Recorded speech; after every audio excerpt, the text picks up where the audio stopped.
Docteur, bonjour, bienvenue à cet entretien. Shalom, peuple de Dieu, restez bénis. Dites-nous, docteur, quelle lecture faites-vous des événements en cours en Ukraine sur le plan spirituel? Vous savez, les Écritures affirment, et c'est Dieu qui le dit, qu'il va confondre la sagesse des hommes sages et la force des hommes forts. Dieu a utilisé le corona pour fouetter l'orgueil des nations. Il a utilisé le corona pour humilier des nations. Vous le savez bien comme moi, il y a eu cette panique partout dans le monde entier. Et à peine le corona commence à reculer que nous avons cette invasion, cette opération militaire en Ukraine. Nous sommes à la fin des temps où Dieu a décidé de montrer aux hommes, surtout aux puissants de ce monde, qui ont placé leur confiance dans leurs richesses, dans leurs associations et dans leurs armements, que toutes ces choses ne sont que vanité. Ce qui se passe aujourd'hui en Ukraine devrait être vu comme une action spirituelle, une leçon que Dieu veut donner aux nations du monde, une leçon que Dieu veut donner aux puissants de ce monde, ceux qui pensent qu'ils peuvent contrôler ce monde avec leurs armes, avec leur puissance. C'est un acte de défiance à l'égard des grands puissants de ce monde qui ont voulu se bonder la poitrine pour écraser les autres. C'est un acte d'humiliation des grands de ce monde. Regardons même à côté de nous ici au Mali. Récemment, le gouvernement malien a décidé de suspendre France 24 et RFI. Du jamais vu dans l'histoire de cette nation et même dans l'histoire des pays africains francophones. En tout cas, pas à ma connaissance. Dieu a décidé de pousser les plus faibles, d'inciter les plus faibles pour renverser ceux qui sont forts, pour changer les tendances, pour changer les donnes. Parce que le plan de Dieu, c'est d'ouvrir une fenêtre, une parenthèse et freiner l'avancée du nouvel ordre mondial. Le déclenchement de la guerre par la Russie contre l'Ukraine peut-il avoir un rapport avec les événements de la fin du monde? Bien sûr, le Seigneur Jésus le dit dans Matthieu 24. Donc en effet, nous sommes dans les derniers temps d'ailleurs. Donc cette guerre, cet affrontement armé fait bel et bien partie des signes de la fin des temps. Les temps courent à leur fin et les choses doivent s'accomplir. Toutes les prophéties s'accomplissent pour accélérer effectivement le retour de notre Seigneur Jésus-Christ. Comment pourrait se dessiner la suite ou l'après-guerre en termes de bouleversement à l'échelle internationale? Sachez que cette guerre va d'abord déstabiliser le programme des élites de ce monde, qui sont à la solde de cette classe qui travaille à la mise en place d'un gouvernement mondial.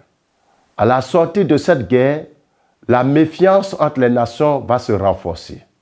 Du coup, chaque nation va davantage renforcer son système de défense. Donc la course aux armements va encore s'accélérer.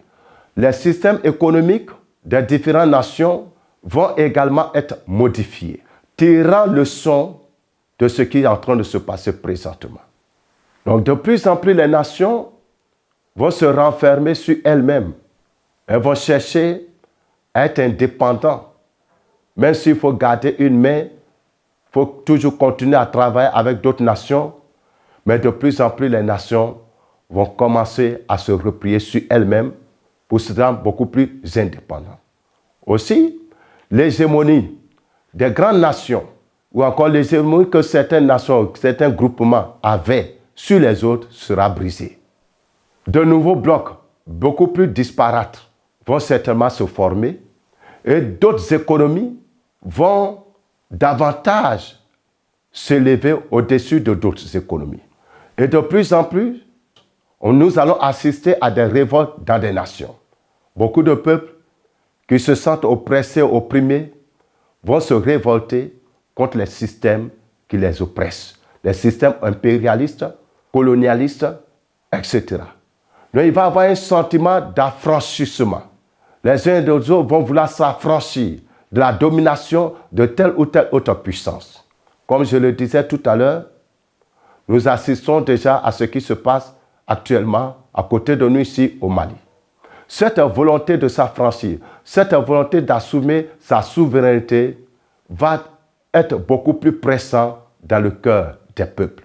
Et les différentes nations vont avoir une plus grande aspiration à leur liberté, à leur indépendance, que ces nations vont entreprendre des actions pour pouvoir se libérer de certaines chaînes et de certaines obligations internationales.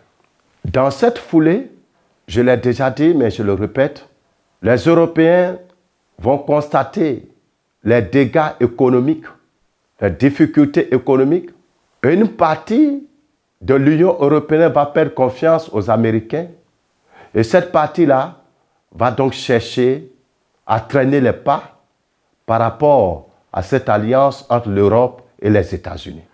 Mais ne nous trompons pas, il y aura toujours une élite Illuminati, politique, de richichisme, qui chercheront à maintenir cette alliance. Parce qu'en réalité, les hommes ne sont que des pions, mais c'est un système qui est en cours, c'est un système qui est en place, c'est le système du nouvel ordre mondial, piloté par les Illuminati et les francs-maçons. Donc ceux qui font partie de ces clubs resteront toujours serrés. Ils se battront toujours pour maintenir cette alliance. Cependant, la déchirure sera visible entre les États-Unis et plusieurs nations. Donc du coup, cette domination effrayante que les Européens avaient, même sur certains pays africains, ils vont perdre cette influence. Et cela a déjà commencé, comme vous le voyez, au Mali, en Centrafrique, et ça va continuer dans d'autres nations à travers le monde. Les pays vont commencer à s'affranchir de plus en plus. C'est donc à cela que nous allons assister à la fin de cet affrontement qui finira avec beaucoup de chaos. Quelle doit être la posture de l'Église vis-à-vis de ces tensions qui, dans une certaine mesure, touchent même l'Afrique? L'Église doit déjà comprendre ce qui est en train de se produire. Nous avons deux faits majeurs, l'affrontement armé en Ukraine et nous avons ici en Afrique, au Mali, la déchirure entre le Mali et la France. C'est un message de la part de Dieu et l'Église doit comprendre ce message. Au fait, Dieu est en train de secouer les grandes nations de ce monde. Dieu est en train de secouer les grandes puissances de ce monde pour les affaiblir, les mettre à genoux. La France va perdre son contrôle. La France va perdre son hégémonie sur plusieurs nations africaines. Et avec la France, les Européens. Donc Dieu est en train d'affaiblir les puissances qui nous oppressent, qui sucent nos richesses, qui nous mettent à genoux.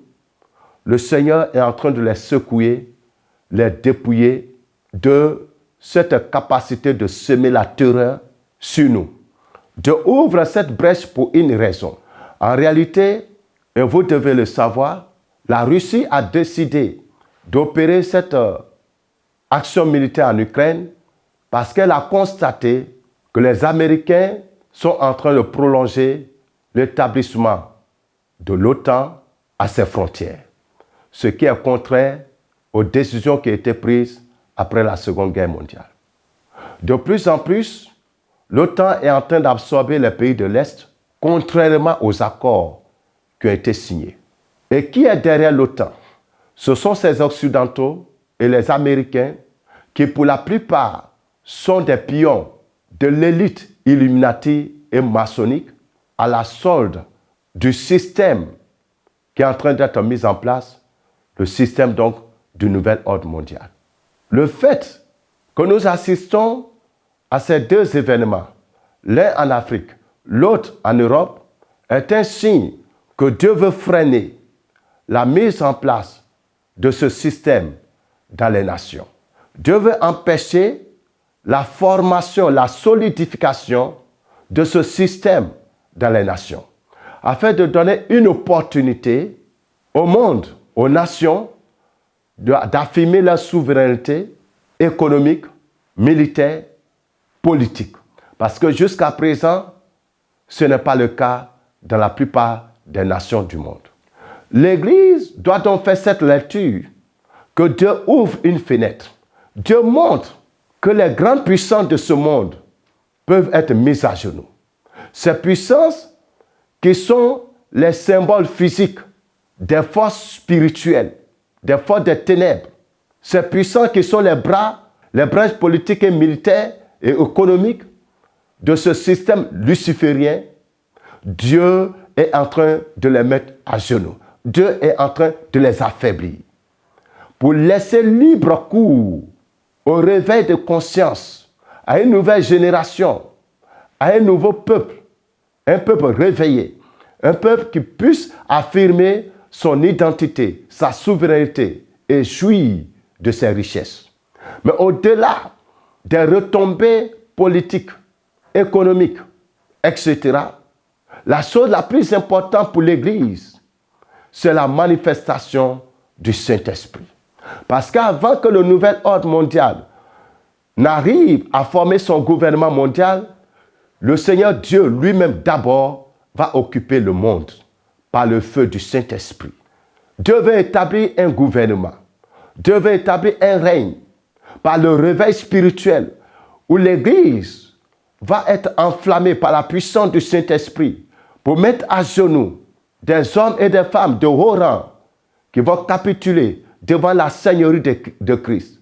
Des chefs d'État, des grands chefs militaires, des grands hommes d'affaires qui vont capituler devant la Seigneurie de Christ et qui vont être utilisés pour restaurer l'Église, pour renouveler l'Église, pour repositionner l'Église dans ses droits ici-bas sur terre, avant que le Seigneur Jésus-Christ ne vienne prendre son Église.